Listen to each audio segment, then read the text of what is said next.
Good afternoon and welcome to Blue Army TV. We are joined here today by manager Mike Cook. Mike, do you want to say hello? Hello to everybody and a warm welcome.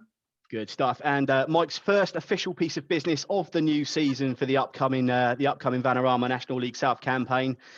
You guys will know him from before. He's had a couple of loan spells with us. Welcome into Chippenham's new number one, Mr. Will Henry.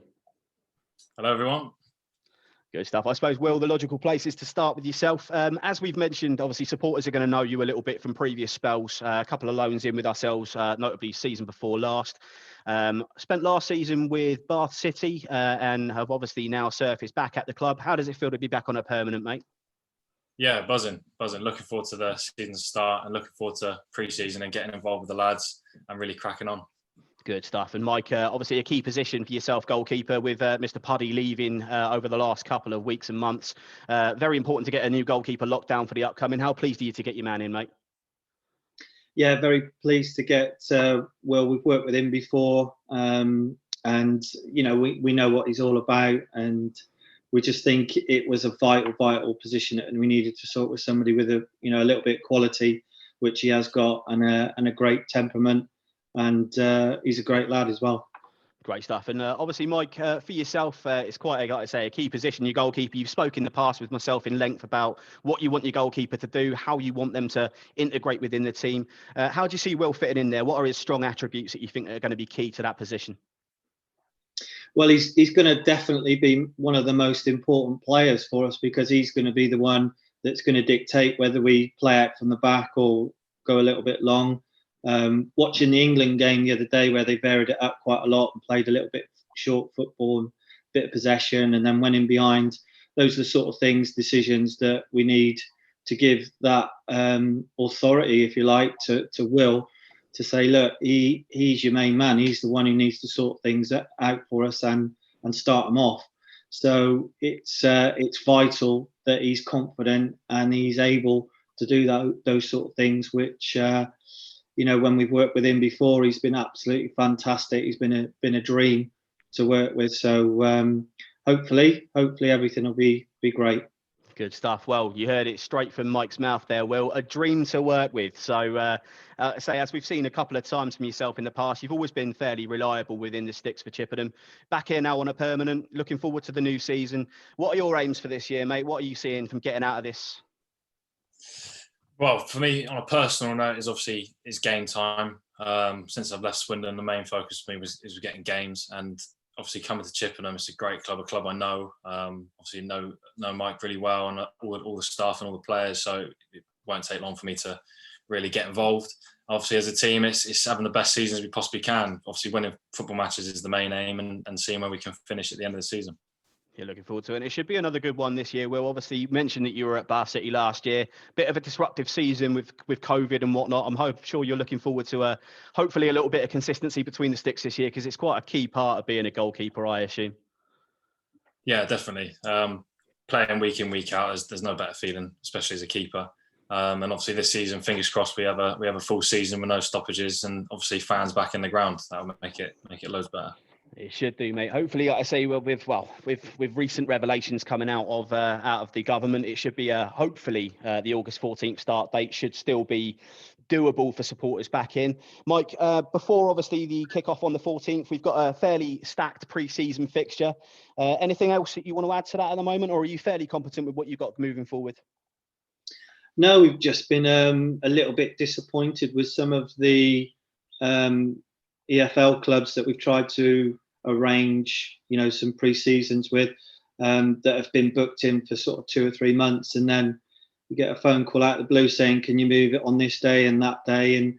And to be honest, we just weren't prepared to, mess teams around like Swindon Supermarine and Cirencester and Melksham, because I just believe, they're the lifeblood of non-league football, and they're good neighbours of ours, and we don't want to mess people about like that, because we've got a good working relationship with them all, and so it's been a bit hit and miss with the games that we wanted. We wanted a few games where we're not going to have a lot of the possession, where we can work on our defensive shape a little bit without the ball, and that would have been ideal to do those sort of games. So a bit disappointed with that, but it's not too bad overall, the pre-season that we've got. We're just waiting to see now if Torquay goes straight up, then we probably won't be playing them in a pre-season friendly, but if they stay down, then we will be. So we've still, if potentially they go up, we've still got a gap to fill there at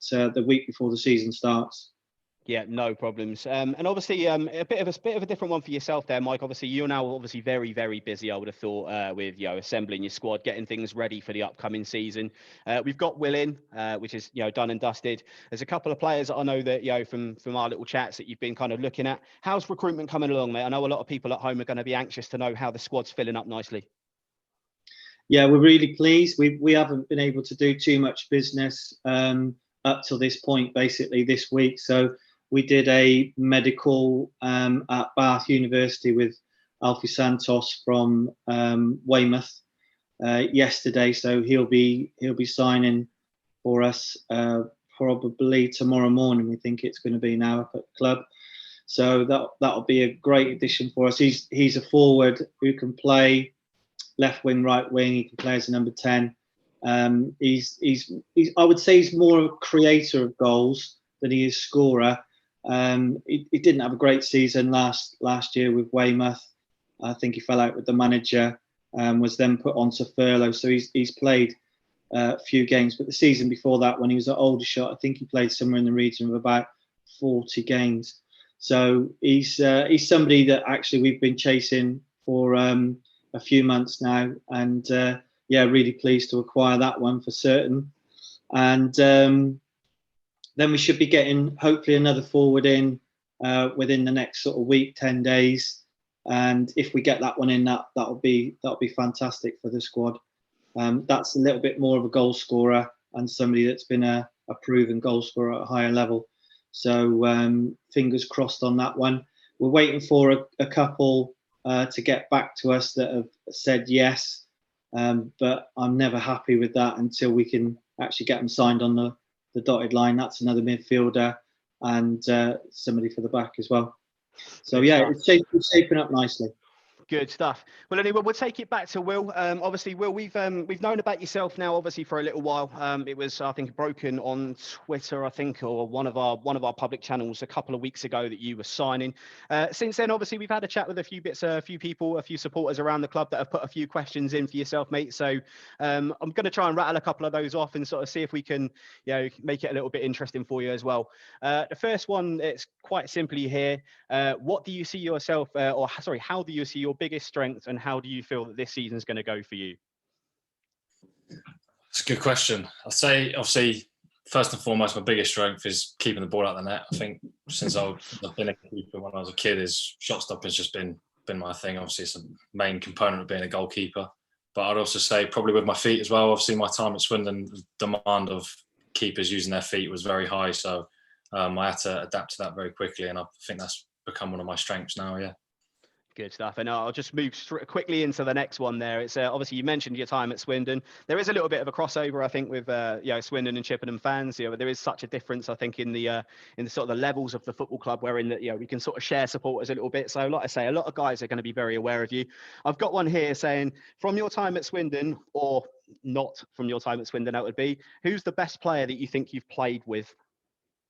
Best player I've played with. There's a handful, but I'd have to say probably Matty Taylor when he was there, because obviously he finished his career at Swindon, but he had a great career. Obviously played in the Premier League, and he was a really good bloke as well. So I'd probably say Matty Taylor, yeah. Good stuff. And you can probably guess the next question, really, because it comes along the exact same vein as who's the best player you faced as a goalkeeper? Best player I've faced is probably Billy Sharp, Sheffield United. Yeah, he's name dropping. Not a bad little player, is he? He's got a few goals in him. Yeah. Good stuff. And Mike, don't think we've left you out, mate. We've got a couple in here for you as well. People obviously anxious to sort of find out kind of what you want to do for this season. There's one here that I think is always quite an interesting one. Now, obviously, a lot of people are going to ask this, and it's one of those that's a little bit taboo, but I'll ask it anyway. What is your budget compared to the previous season, and are you happy with where you're at? Yeah, we're happy where we are. It's the same this season as it was last year. We had 1,500 quid taken off us per week last year, which was a bit of a struggle to begin with because of some of the lads like Nathan Jarvis and Maka that had to leave the club. So we were unable to match anything that they were on previously to that. So we had to make a few tough decisions. So, but I would say, yeah, very happy. And that's all I can ask for as a manager is if the club are willing to give me a decent enough budget. I think that the way that we coach the team, the players and individuals and units, that we can get a tune out of them. So yeah, no problems with that. I'm very grateful to Neil, the chairman, and John Applegate for what they provided. Good stuff. And there's another one here as well that came from the same guy, Mike. So I'll chuck this one into yourself as well. I know, again, from having a lot of conversations with yourself around the ground that you keep quite a keen eye on the academy and what goes on there. The question is quite simply: are there any lads that you see in the academy at the moment that are likely to feature or break through into the first team this year? Yeah, we're sort of blooding Noah at the moment. Noah Coppin, I think he's done decent for us, not only in the games but in training. That's where we're seeing. Physically, he's not quite there at the moment to be putting in every week, but we're quite hopeful that he could develop into something. So it's a big season for him.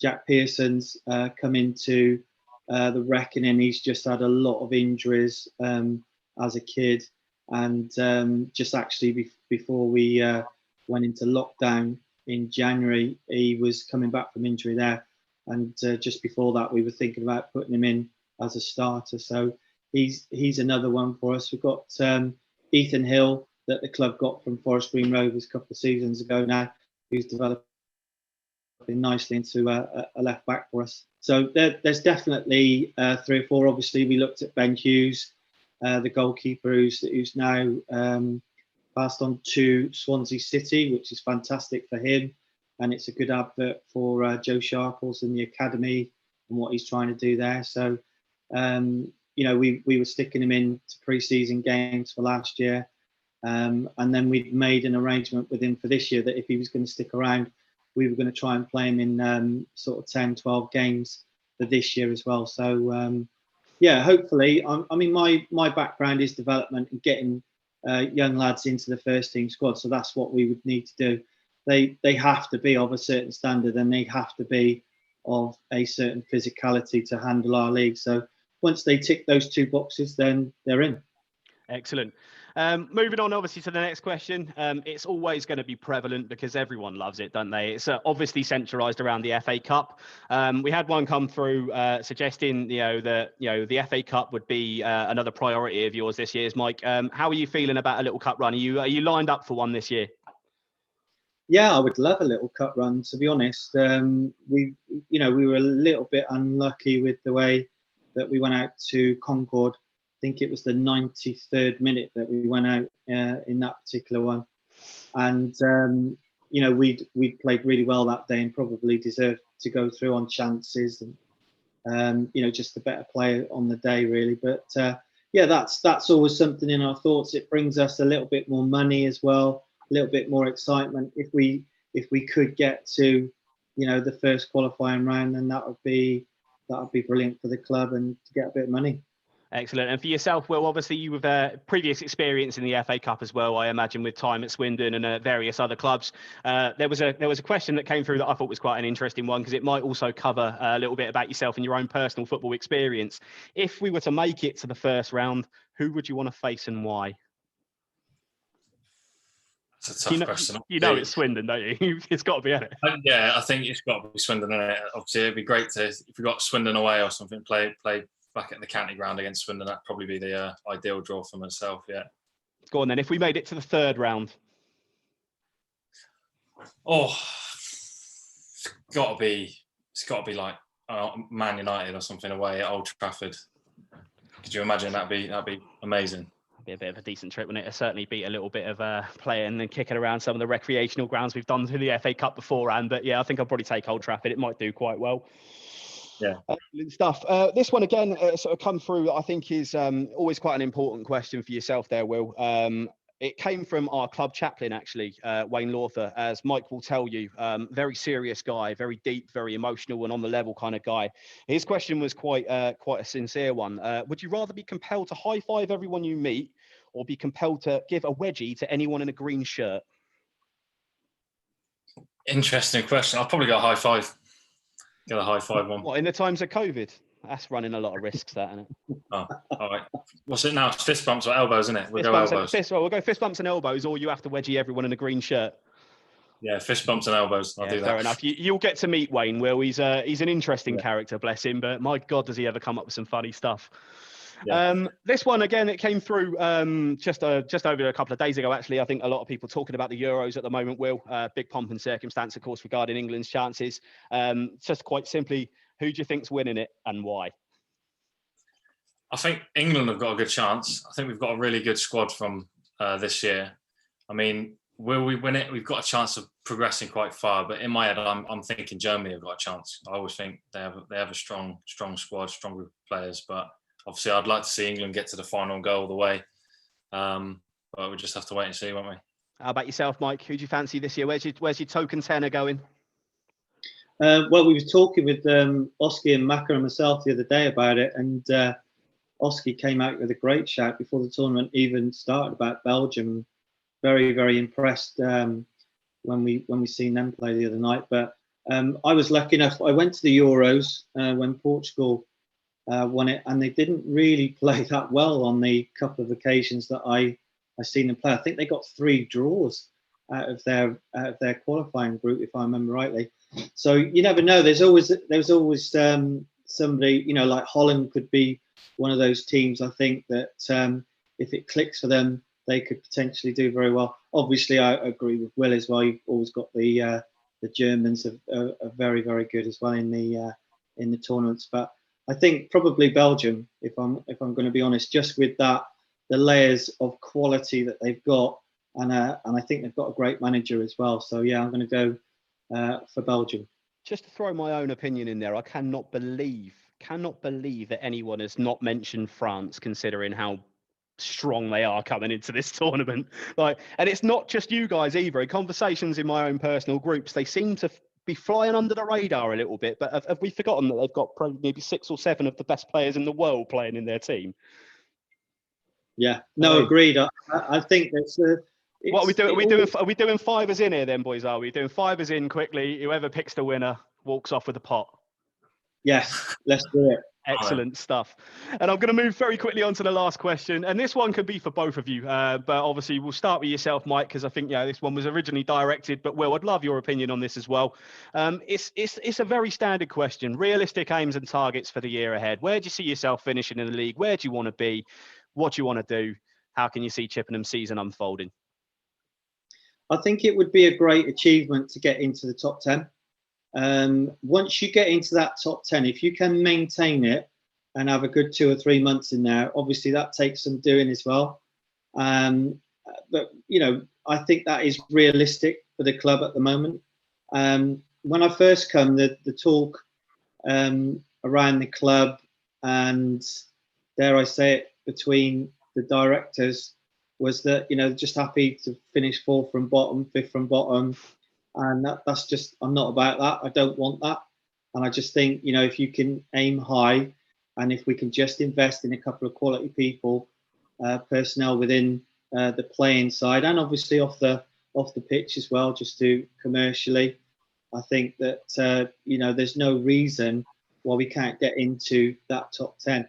And I think, look, when we said that COVID broke the season up again last year, we were looking at probably a 3-year plan. And that 3-year plan still stands, but we're almost starting it again because we only played 14 games. Of course. But it'd be great to get 20, 25 games and have a real good look at players, and then you can see over that period of time whether they've actually got it in them to get you into that top 10 and maintain it. And that's the little test for us. It's a massive challenge for the club and the players.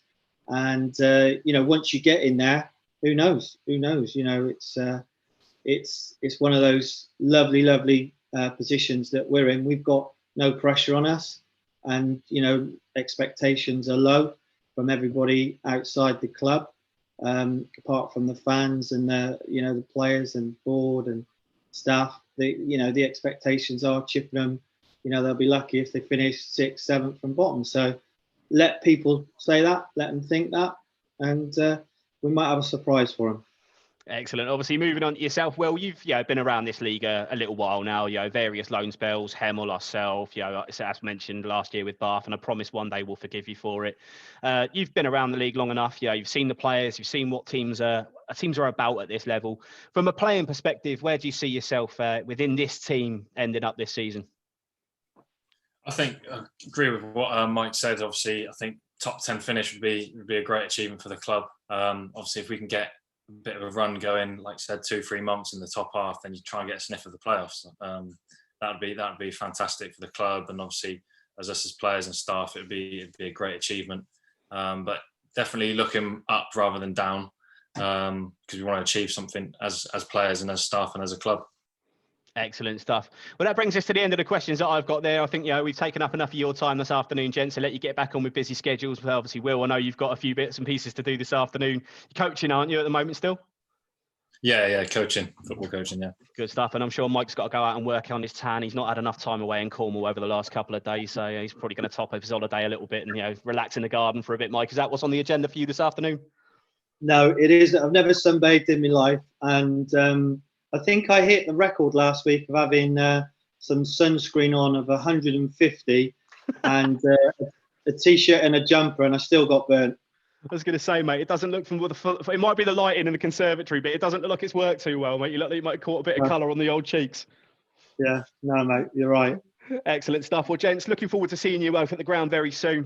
Thank you very much for taking the time with us this afternoon, and all the very best to you both. Great. Cheers, Simon. No worries, guys. Thank you.